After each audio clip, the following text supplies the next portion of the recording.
नमस्कार दोस्तों, बात संविधान में और संविधान में आज हम पढ़ेंगे प्रस्तावना। क्या पढ़ेंगे? प्रस्तावना। प्रस्तावना पढ़ांगा, ठीक है। प्रस्तावना क्या है? संविधान में प्रस्तावना क्या है? अगर देखें प्रस्तावना के संदर्भ में बात करें तो प्रस्तावना का अर्थ है जितना संविधान है, यानी भारत का जो संविधान है सबसे बड़ा लिखित संविधान है। भारत का सबसे बड़ा क्या है? लिखित संविधान है और सबसे बड़ा है और साथ में लिखा गया है। उस सारी चीज का सार निकाल दिया है। अगर बात कहें पूरे संविधान को रस निकाल के क्या गमा रख दियो प्रस्तावना में, बिन्नी के बोल दी। पूरे संविधान की बातों को सिर्फ किस में इंक्लूड किया गया है? प्रस्तावना में। यानी भारत के संविधान का छोटा प्रारूप कह सकते हो किसे? प्रस्तावना को। सारी बातें इसके अंदर इंक्लूड है। अगर बात करा तो संविधान का जो प्रारंभ होता है वो कहाँ से होता है? संविधान का प्रारंभ कहाँ से होगा? प्रस्तावना से होगा। ठीक है टाबरो, संविधान को प्रारंभ गठन करना है तो देखो प्रस्तावना पैं प्रारंभ और पैं प्रस्तावना। संविधान को प्रारंभ गठन हो जी गठन प्रस्तावना। तो देखो प्रस्तावना जी को टॉपिक है। अगर पूरे देश की संविधान की निर्माण की बात करा तो पूरे संविधान को जो रूपरेखा ही तो संविधान ने बढ़ाने खातर 60 देशों को संविधान पढ़ियो गयो। कितना देश आ? 60 देश आ जटू संविधान की हर एक छोटी छोटी बात उठाई गई जिसकी संविधान निर्माता ने अच्छी लगी। तो 60 देशों को संविधान पढ़ना कोई छोटी बात को नहीं। और बामू वह चीज़ा चुगे लेनी जिकी अच्छी तो वह तो आप आगे जो वीडियो अच्छी भी मैं कर लियांगा, परंतु अठे ध्यान रखना जिकी प्रस्तावना है आ कौन से देश हूँ ले गई है। तो आ कौन से देश हूँ ले ली है? आ तो ले ली है अमेरिका का संविधान। प्रस्तावना है ये कहाँ से ली गई है? तो ये अमेरिका के संविधान से उठाई गई है। ठीक है जी, अमेरिका का संविधान प्रस्तावना उठाई गई है। अगर पूछ रहे हैं कि प्रस्तावना की जी की भाषा है वह कौन से देश की है, तो ध्यान रखना है कि प्रस्तावना की जो भाषा है वो ऑस्ट्रेलिया के संविधान से उठाई गई है। ये देखो दो प्रश्न यही बहुत महत्वपूर्ण बनते हैं कि प्रस्तावना कहाँ से लिया गया है, तो ध्यान रखना है अमेरिका में ले लिया है। और इनकी भाषा है नहीं प्रस्तावना की बाग उठू ले लिया है, ऑस्ट्रेलिया ले लिया। ऑस्ट्रेलिया को जो संविधान है बिंग माँ इन तरीके की भाषा को प्रयोग करोगे तो बठू आ भाषा ले गई है। समझ में आ गई बात। अब देखा कि भारत के संदर्भ में अगर आप बात करा कि भारत के अंतर्गत इस संविधान को प्रावधान गठू रखो गयो तो ध्यान रखना है आप पूछ के कि प्रस्तावना का आधार पूछ सकता है आपको कि प्रस्तावना का आधार कैसे रखा गया। तो ध्यान रखियो प्रस्तावना को आधार रखो गयो एक प्रस्ताव पारित करियो जिसका नाम क्यों उद्देश्य प्रस्ताव। उद्देश्य प्रस्ताव को ही उद्देशिका बोला गया, उद्देशिका कोई प्रस्तावना बोला गया। और ये प्रस्ताव किसने पेश किया था? तो ये पेश किया था जवाहरलाल नेहरू ने। किसने पेश किया था? जवाहरलाल नेहरू ने। और कब किया था? तो ध्यान रखियो 20 महीने के अंदर पहली 9 तारीख, फिर 11 तारीख और फिर 13 तारीख। कब करी? 13 तारीख 13 ये उद्देश्य प्रस्ताव रखा गया था 13 दिसंबर 1946। अब ध्यान रखना है 9 ने तो पहली बैठक हुआ है जिंगी अध्यक्षता करे सच्चिदानंद सिन्हा, वो अस्थायी अध्यक्ष हुआ है। फिर 11 ने राजेंद्र प्रसाद और 13 ने जवाहरलाल नेहरू के प्रस्ताव उद्देश्य प्रस्ताव रखे समय के इंगमा की। तो सारों पहला उद्देश्य प्रस्ताव के अंतर्गत ही प्रस्तावना की के रखी गई, आधारशिला रखी गई। और ये उद्देश्य प्रस्ताव ने 22 जनवरी 1947 को क्या मिल गई? पारित कर दिया गया। और ये उद्देश्य प्रस्ताव ही प्रस्तावना का क्या था? आधार था। प्रस्तावना का क्या था? आधार था। तो ध्यान रखना है प्रस्तावना का आधार कौन सा प्रस्ताव है? उद्देश्य प्रस्ताव। और इसके अंतर्गत है क्या? इसके अंतर्गत है क्या? तो देखो इसके अंतर्गत है संविधान के जो उद्देश्य है ना उनका निर्धारण किया गया है। तो ध्यान रखियो संविधान के उद्देश्यों का निर्धारण किया गया है। किसके अंतर्गत?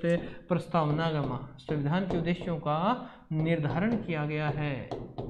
प्रस्तावना का क्या टॉपिक हो गया कि प्रस्तावना में क्या है? तो ध्यान रखना है प्रस्तावना में उद्देश्यों का क्या किया गया है? निर्धारण किया गया है। तो ध्यान रखना है कि प्रस्तावना को आधार उद्देश्य प्रस्ताव कर रखे जवाहरलाल नेहरू कद 13 दिसंबर 1946 और पारित कद हो 22 जनवरी 1947 को।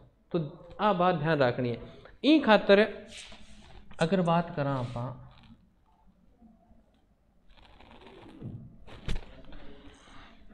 कि जी प्रस्तावना है संविधान की, क्या है प्रस्तावना, संविधान की जो प्रस्तावना है इसे संविधान का नील पत्र, ब्लूप्रिंट, नील पत्र या ब्लूप्रिंट या प्रतिबिंब या दर्पण कहा जाता है। तो ध्यान रखना है, संविधान का नील पत्र यानी ब्लूप्रिंट किसे कहा जाता है, प्रस्तावना को संविधान का ब्लूप्रिंट या नील पत्र या प्रतिबिंब या दर्पण कहा जाता है। तो ये बात समझ में आ गई होगी आपको। तो ये बात महत्वपूर्ण थी इस टॉपिक में से। अब अगर बात करें कि इसके अंतर्गत बाद में क्या हुआ जी, तो देखो क्या हो गया। अब संविधानगी जी की प्रस्तावना है, उसके अंतर्गत जैसी बनी थी क्या वैसी है, जैसी संविधान ने मूल संविधान में थी वैसी है क्या, नहीं है। उस प्रस्तावना में ध्यान रखना, ये प्रश्न पूछा गया कि कितनी बार संशोधन हो चुका है, तो ध्यान रखियो कितनी बार हो चुका है, एक बार संविधान संशोधन हुआ है, संविधान संशोधन हुआ है। और कब हुआ था संविधान संशोधन, तो ध्यान रखना बहुत महत्वपूर्ण है, 42वां संविधान संशोधन, 42वां संविधान संशोधन 1976। तो टाबरो याद किया रखना है, 4 और 2 6 यानी 6, लास्ट में क्या सी 6। तो 42वां संविधान संशोधन हो कद 1976 में।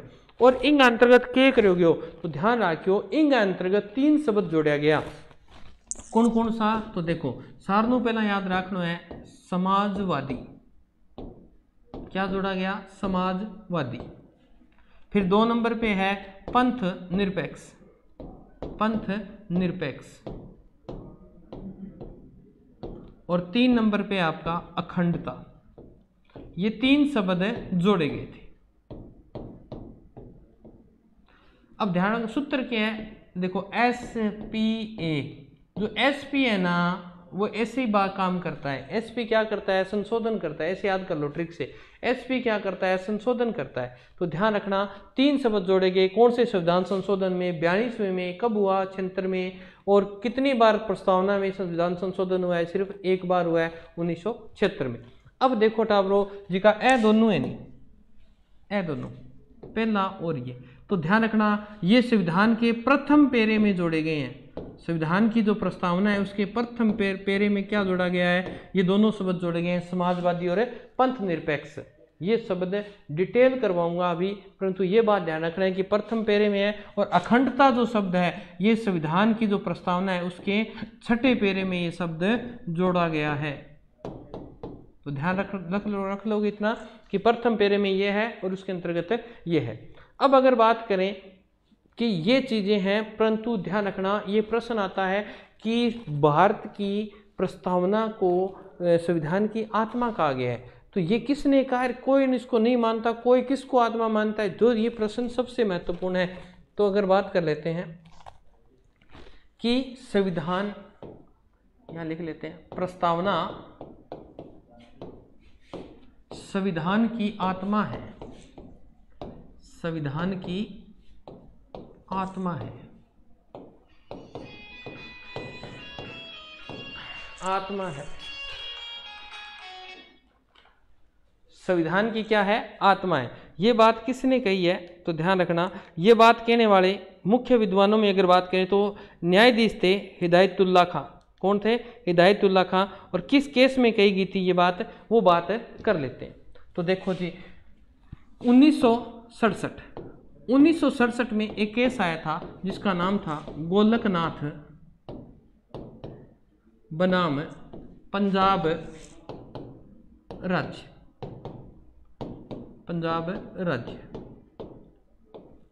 ठीक है। और इस केस के अंदर इस प्रस्तावना से संबंधित बात कही गई और यहाँ के जो न्यायाधीश थे वो थे हिदायतुल्लाह खां, हिदायतुल्लाह खां। इन्होंने कहा कि संविधान की जो प्रस्तावना है वो संविधान की क्या है, आत्मा है। तो ये बात ध्यान रखना, संविधान की आत्मा प्रस्तावना को कहा जाता है। परंतु अलग अलग विद्वानों ने, जैसे अगर बात करें संविधान बनाने वाले कौन थे, B.R. अम्बेडकर। कौन थे, B.R. अम्बेडकर।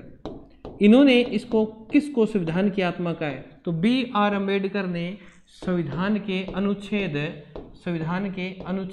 32 को क्या कहा है, 32 को 32 कौन सा है, संवैधानिक उपचारों का अधिकार, उसे संविधान की क्या कहा है, आत्मा का है।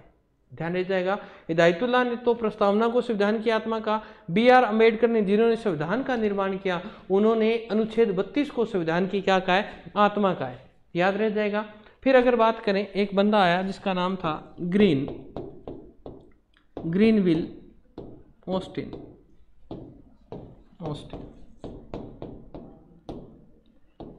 इसने भी प्रस्तावना को इस ग्रीनविल ऑस्टिन ने जो राज्य के नीति निर्देशक तत्व हैं, राज्य के कौन से नीति निर्देशक तत्व, ध्यान रखना, नीति निर्देशक तत्वों को संविधान की आत्मा का है।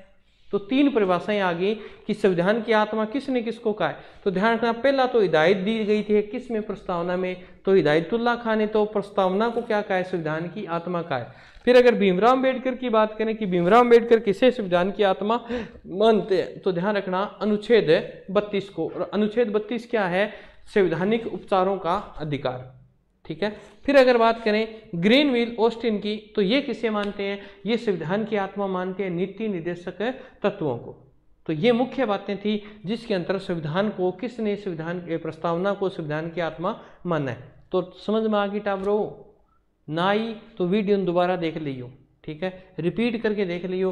प्रश्न संविधानगी जी की प्रस्तावना भी मुँह कन्फर्म आवे और बहुत दोहरी है, एक खातिर शॉर्ट में करने की कोशिश करी है। तो देखो संविधानगी प्रस्तावना किसी का याद है थारा, हम भारत के लोग भारत को एक संप्रभुत्व समाजवादी धर्मनिरपेक्ष बनाने के लिए कटिबद्ध, ये सब बातें तो देख लेते हैं संविधान की प्रस्तावना कैसी है। आए टाबरो संविधान, भारत का संविधान की प्रस्तावना। अब देखो उद्देशिका लिख दियो, तो उद्देशिकाओं याद रखना है कि जवाहरलाल नेहरू के कीन है उद्देशिका प्रस्ताव के अंतर्गत इंगे आधारशिला रखी गई, तो थे इंगो स्क्रीनशॉट भी ले इसको। बाकी थारे किताबा के पीछे लिखेड़ी है, बिना याद करनी है भाई खतरी देड़ी है। तो देखो सारनू पहला आप स्टार्ट करा, भारत की संविधान प्रस्तावना बोलते हैं, उद्देशिका और प्रस्तावना एक ही बात है। तो सबसे पहले देखो, हम भारत के लोग भारत को एक संपूर्ण प्रभुत्व संपन्न समाजवादी पंथ निरपेक्ष लोकतंत्रात्मक गणराज्य। तो मैंने कहा था प्रथम पेरे में क्या क्या शब्द जोड़े गए, तो देखो ये रहा एक शब्द, तो समाजवादी पंथ निरपेक्ष दोनों शब्द जोड़े गए हैं प्रथम पेरे में।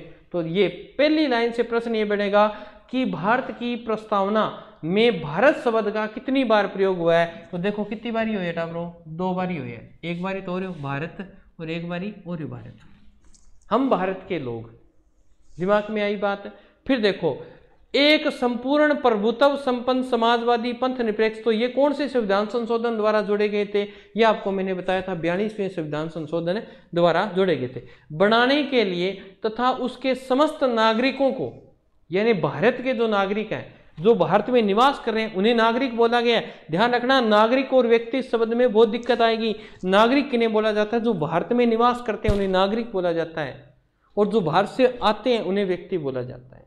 तो ये आगे हम पढ़ेंगे जब संविधान को में और प्रश्न निकालेंगे इसके अंतर्गत से क्या है। तो देखो फिर उसके बाद कहता है बनाने के लिए इसके समस्त नागरिकों को सामाजिक आर्थिक और राजनीतिक न्याय। तो ध्यान रखना, आपको पूछ सकता है न्याय कितने प्रकार के हैं, भारतीय प्रस्तावना के अंदर न्याय के कितने प्रकार बताए गए हैं। चौथा ऑप्शन आपको दे देगा धार्मिक, बस आप वहां उलझ जाओगे कि कौन सा नहीं है। तो ध्यान रखना ये कौन कौन से हैं, ये देखो इसको आप कैसे याद रख सकते हो, सामाजिक आर्थिक और राजनीतिक। तो इसको कैसे याद रखें, तो इसको आप ऐसे याद रख सकते हो कि आ से रा, मुझे तो तेरा ही आसरा है, आ से आर्थिक, से सामाजिक और रा से राजनीतिक। तो न्याय कितने प्रकार का है, 3 प्रकार का न्याय है, तीनों प्रकार के न्याय को आपको याद रखना पड़ेगा।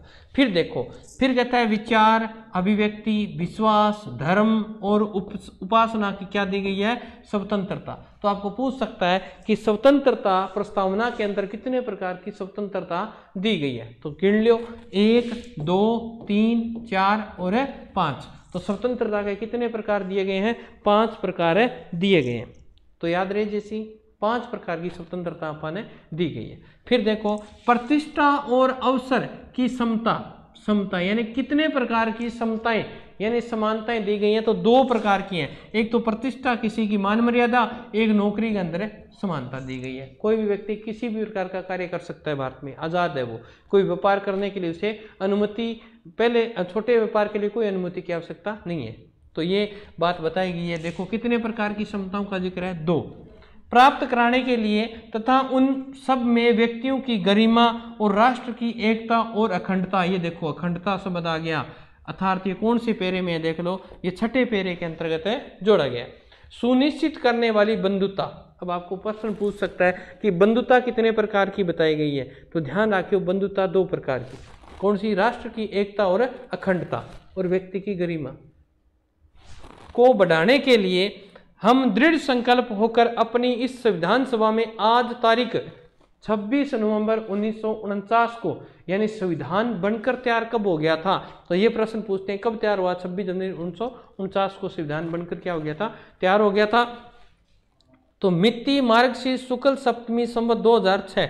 अब कैसे याद करें, यहाँ तो सर 1939 दे दियो जी, 49 दे दियो जी, और 2006। तो ध्यान रखियो विक्रमी संवत की बात करें, जिका पर अपना पतड़ा पुतड़ा चाल है नहीं, जिका हिंदू समाज का वह जिको वर्तमान साल वह कितना साल आगे चाल सी 57, तो 57 जोड़ेगा जो कितना बन सी 2006, तो वो तो विक्रमी संवत हो।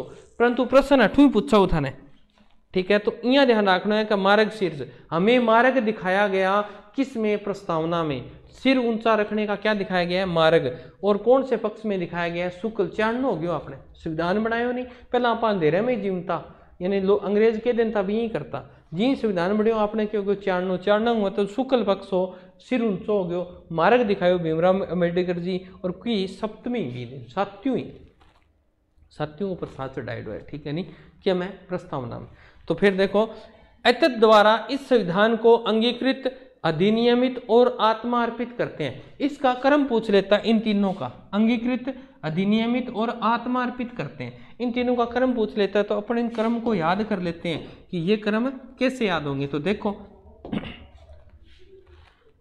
पहले क्या कह रहा है, अंगीकृत, पहले क्या आएगा, अंगीकृत, फिर कह रहा है अधिनियमित, क्या कह रहा है, अधिनियमित, और फिर कह रहा है आत्मा अर्पित। अब इनकी याद करना, देखो इन्हें तो याद करने की जरूरत ही को नहीं, क्यों कह अठे देखो ए के बाद में क्या है आ, तो आ तो लास्ट में आई जेगो।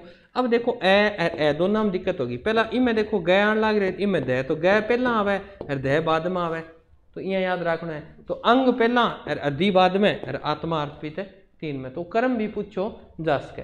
तो अब इन अमा के प्रश्न बने, तो देखो भारत शब्द कितनी बारी है, 2 बारी, व्यक्ति शब्द कितनी बारी आए है, व्यक्ति शब्द, तो ध्यान रखियो व्यक्ति शब्द या वो देखो हो रहे व्यक्ति शब्द 1 बारी आए हुए। नागरिक शब्द कितनी बारी आए हुए, मैंने यहाँ देखा था, ये रहा, नागरिक शब्द भी कितनी बार आया है, 1 बार आया है। तो देखो व्यक्ति शब्द 1 बार आया, नागरिक शब्द 1 बार आया, लोग शब्द कितनी बार आया, लोग, तो हम भारत के लोग, ये रहा, ये भी 1 बार आया है।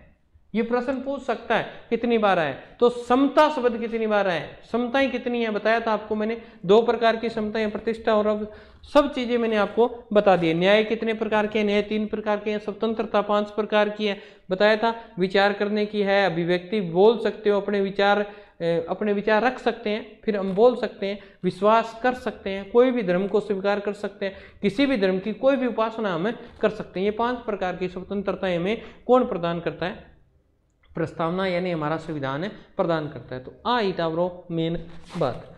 अब इंग आप मेन शब्द देखा इंग ऊपर के चीज है उड़ा दिया। अब ये प्रस्तावना गमा के प्रश्न बने, तो सारनों पहला वो प्रश्न बना है, वो देखो संपूर्ण प्रभुत्व संपन्न, इसका क्या अर्थ है, संपूर्ण प्रभुत्व संपन्न इसका क्या अर्थ है। तो ध्यान रखना संपूर्ण का अर्थ होता है आंतरिक, आंतरिक प्लस बाह्य, प्लस बाह्य। संपूर्ण तो वही होगा जो आंतरिक होगा या बाह्य हो गया। फिर क्या कह रहा है, प्रभुत्व संपन्न यानी आंतरिक और बाह्य दोनों मामलों में, प्रभुत्व यानी प्रभु यानी मैं खुद का निर्णय खुद ले सकता हूं, वही तो है प्रभुत्व संपन्न। यानी आंतरिक और बाह्य रूप से भारत स्वतंत्र है खुद के निर्णय लेने के लिए, किसी पर आश्रित नहीं रहेगा, कि हम अपना निर्णय खुद ले सकते हैं। ये बात कही गई है कि इसमें इस लाइन का अर्थ है कि भारत अपने आंतरिक और बाह्य निर्णय खुद लेने के लिए क्या है, स्वतंत्र है, किसी के नियंत्रण में कार्य नहीं करेगा। इतनी की लाइन को इतो अर्थ है, ठीक है। अब देखो बिंग बाद में एक शब्द आ रहे हैं समाजवादी। इस समाजवादी शब्द को क्या अर्थ है, तो देखो समाजवादी शब्द को अर्थ है कि जितना भी उत्पादन भारत के अंदर होसी, यानी जितने भी उत्पादन भारत के अंदर होंगे वो उन पर जो राज्य होगा उनका स्वामित्व होगा। यानी उत्पादन के जितने साधन है स्वामित्व, यानी उत्पादन के जितने भी साधन हैं उन पर राज्य का क्या रहेगा, स्वामित्व रहेगा, ठीक है। और इसके अंतर्गत ही यानी व्यक्तियों की जो आय है उनकी जो असमानताएं हैं उनको दूर करने का प्रयास किया जाएगा। समाज तो वही होता है जो सबको समान दृष्टि से देखे। तो यानी समाजवादी का अर्थ है कि राज्य के अंदर जितने भी उत्पादन के साधन हैं उन पे राज्य का अधिकार रहेगा और आय की जो विषमताएं हैं उन्हें दूर करने का प्रयास किया जाएगा। फिर है जी पंथ निरपेक्ष। यानी पंथ निरपेक्ष को अर्थ है, पंथ मीन्स अपाइया मांस का बेटा कोई धर्म, यानी धर्म को अर्थ हो गयो क्या भारत को कोई विशेष धर्म को नहीं, भारत का कोई विशेष धर्म नहीं है, ये सभी धर्मों का आदर करता है, सभी धर्मों को स्वीकार करता है। तो इस बात का ध्यान रखना कि यहाँ किसी भी प्रकार के धर्म को ऐसे नहीं है कि नकारा जाएगा, सभी धर्मों को समान रूप से इज्जत दी जाती है। फिर है लोकतंत्रात्मक। लोकतंत्रात्मक देखो, लोक और तंत्रात्मक गणराज्य। लोकतंत्र का अर्थ होता है यहाँ की जो सरकार है उसे कौन चुनती है, जनता चुनती है। यहाँ का जो संविधान है, यहाँ की जो जनता है, ऐसा नहीं है कि वंशानुगत है, कोई राष्ट्रपति उसके बाद में उसका बेटा ही राष्ट्रपति बनेगा, ऐसा नहीं है भारत के संविधान में। भारत के संविधान में यहाँ की जनता अपना प्रतिनिधि चुनती है और वो कुछ समय के बाद उसे हटा भी सकती है, 5 साल बाद में फिर हटा सका। पर गणराज्य को अर्थ क्या है वो ध्यान रखें। गणराज्य, गण मीन्स होता है जनता का समूह। यहाँ किसका राज है, जनता का राज है। जनता 5 साल बाद में अपना प्रतिनिधि बदलती रहती है। तो इस बात का ध्यान रखना है, यहाँ की जो राष्ट्रपति है वो वंशानुगत न होकर 5 साल बाद में क्या होता है, बदल जाता है। तो इसीलिए लोकतंत्रात्मक या गणराज्य की बात की गई है। तो समझ में आ गई। अब गणराज्य का अर्थ है यहाँ की जनता क्या करती है, प्रत्यक्ष या अप्रत्यक्ष रूप से चुनाव कराती है। प्रत्यक्ष या अप्रत्यक्ष रूप से क्या करती है, अपना प्रतिनिधित्व चुनती है। यानी राष्ट्रपति का जो पद है वो वंशानुगत न होकर क्या है, गणराज्य के अंतर्गत है। इसीलिए भारत क्या है, एक गणराज्य है जहाँ जनता का शासन है। तो ये दोनों शब्द आपको क्लियर करवा दे। लोकतंत्रात्मक का अर्थ है जनता की भागीदारी और गणराज्य का अर्थ है कि जिस देश का राष्ट्र अध्यक्ष या अध्यक्ष प्रत्यक्ष या अप्रत्यक्ष रूप से चुना जाता है। तो भारत का जो राष्ट्रपति है वो क्या होता है, निर्वाचित होता है। फिर आता है हम भारत के लोग, पहली लाइन हम भारत के लोग। तो क्या कह रहा है कि संप्रभुता जो है ना भारतीय जनता में निवास करती है। यानी भारत की जनता ये चाहती है कि हम आंतरिक और बाह्य रूप से क्या रहें, स्वतंत्र रहें। और भारत में सबसे ज़्यादा अगर भारत के लोग की बात करें तो संविधान सबसे ऊंचा है। संविधान को क्या दी गई है, सर्वोच्च दिया गया है। सर्वोच्च पद किसका है तो पूछ सकता है, तो ध्यान रखियो भारत में सर्वोच्च कौन है, भारत में सर्वोच्च है संविधान। भारत में सर्वोच्च कौन है, संविधान।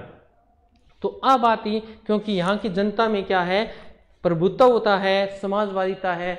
अब इसकी बात करें, कुछ विवाद हुए हैं, उन विवादों की बात कर देते हैं। सबसे पहले मैं आपको बता दिया था गोलकनाथ बनाम पंजाब वाड़ा बताया था। उसके बाद में एक विवाद पढ़ लेते हैं जिसका नाम था, जो चर्चित रहा, केशवानंद भारती बनाम कौन सा राज्य था, कैसे केशवानंद और कैसे केरल था ना, केरल ही था। ये देखो 2 बार के केशवानंद, इसके साथ कौन से राज्य का विवाद था, केरल राज्य का विवाद था। और उसके अंदर क्या कहा गया प्रस्तावना के बारे में, और ये अगर पूछना चाहो कि कब हुआ था तो लिख लेना भाई, ये हुआ था 1973 में और संविधान संशोधन हुआ था 1976 में। इसमें यह कहा गया था कि जो प्रस्तावना है वो क्या है, संविधान का अंग है। संविधान का क्या है, अंग है। ऐसे लिख सकते हो कि उद्देशिका या प्रस्तावना संविधान का अंग है। संविधान उद्देशिका संविधान का अंग है, ये बात कही थी, संविधान का भाग है या अंग है। ये बात कौन से में कही गई थी? केशवानंद में कही गई थी। और उसके बाद में 3 साल बाद में 76 में अगर संविधान का अंग है तो संविधान के अंग में तो संशोधन किया जा सकता है, इसीलिए 1976 में पहला संविधान संशोधन हुआ था। तो ध्यान रखियो, गोरखनाथ में संविधान की आत्मा कही है, केशवानंद में कही कि संविधान को अंग है। परंतु अगर बात करा, एक केस होयो इंद्री बेरू बारी। देखो इंद्री बेरूबारी मामला हुआ था 1960 में। कब हुआ था? मामला 1960 में। ये थोड़ा सा विवादित रहा था। इसमें क्या कहा गया था कि जो उद्देशिका है ना वो संविधान का अंग नहीं है। उद्देशिका संविधान का अंग नहीं है। तो इन किया याद कर सको, मन तो बेरो को नहीं, वो देखो बेरोबारो है को नहीं, यानी संविधान की जो प्रस्तावना है वो संविधान का अंग है कि नहीं है। केशवानंद ने कहा था है, परंतु इन्होंने कहा हमें तो बेरा नहीं है। बेरा, ये देखो नाम आ रहा है ना, बेरा बारी, हमें तो बेरा नहीं है, संविधान का अंग नहीं है। कौन से केस में कहा गया था? इंद्री बेरूबारी केस में कहा गया था। अब देखो जी, एक केस हो जिसको बहुत चर्चित रहो, जिसका नाम हो SR बम्बैयावाद। SR बम्बैयावाद, ठीक है, SR बम्बैयावाद। इस केस में अच्छा कद हो तो देखो वो थोड़ा करंट को है 1994 में हो।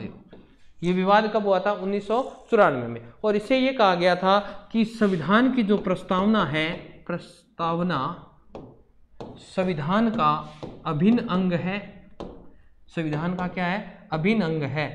इसे तोड़ा नहीं जा सकता, इसे संविधान से अलग नहीं किया जा सकता, इसलिए इसमें संशोधन किया जा सकता है। परंतु ध्यान रखना है, संशोधन करते समय संविधान के मूल ढांचे में परिवर्तन नहीं होना चाहिए। ये बात कही गई थी कौन से में? SR बम्बैयावाद में। तो टाबरो आई प्रस्तावना प्रश्न आसी तो इंग मऊ आसी नहीं तो को नहीं आवे। तो थाने वीडियो अच्छो लगे है तो इन्हें शेयर कर दियो, लाइक कर दियो और कमेंट कर दियो। और आपने चैनल ने सब्सक्राइब करियो। आपने वीडियो को उद्देश्य बनाने को ही है कि जिका टाबर कोचिंग नहीं आन पा रहे हैं या गृहिणी है जिसके आप घरे काम करे वह आ कौन सके तो वह भी कोचिंग लेवे और वह भी आपके लक्ष्य प्राप्त करे। तो टाबरो ठीक है। जय भारत, जय राजस्थान।